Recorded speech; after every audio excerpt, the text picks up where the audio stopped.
Alors à mon avis, les carences qu'on peut rencontrer aujourd'hui, c'est à deux niveaux. C'est au niveau déjà de la formation des chefs d'entreprise. Au niveau des TPE, à mon avis, il manque certainement de culture financière, à la fois en termes de gestion d'entreprise et en termes de présentation de dossiers de financement, au sens large, c'est-à-dire à la fois quand faire appel au financement, que ce soit pour un développement, un investissement, mais même pour anticiper d'éventuelles difficultés.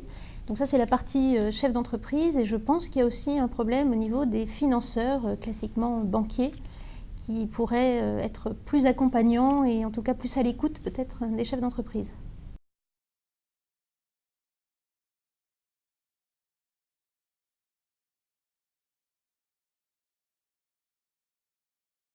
Alors dans les mesures immédiates, justement, je reviens un petit peu à ce que je disais, c'est d'abord la préparation et la formation des chefs d'entreprise qui pour moi est essentielle. Aujourd'hui, ils ont tendance à avoir un peu peur de l'institution bancaire, peur d'aborder leurs banquiers, principalement quand ils ont des difficultés. On pense aller voir son banquier quand on a besoin de financement pour se développer, parce que c'est plutôt une annonce de bonnes nouvelles et de chiffre d'affaires en croissance et de développement de l'entreprise.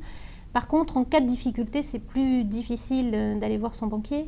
Donc je pense qu'il faut vraiment axer la formation des chefs d'entreprise, leur expliquer qu'ils sont eux le moteur de l'investissement et de l'emploi.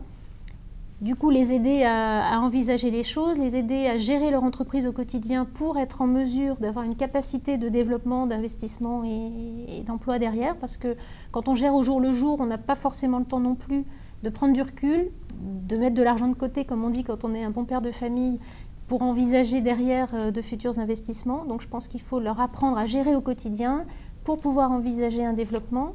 Et un développement, donc c'est à la fois de l'investissement et de l'emploi.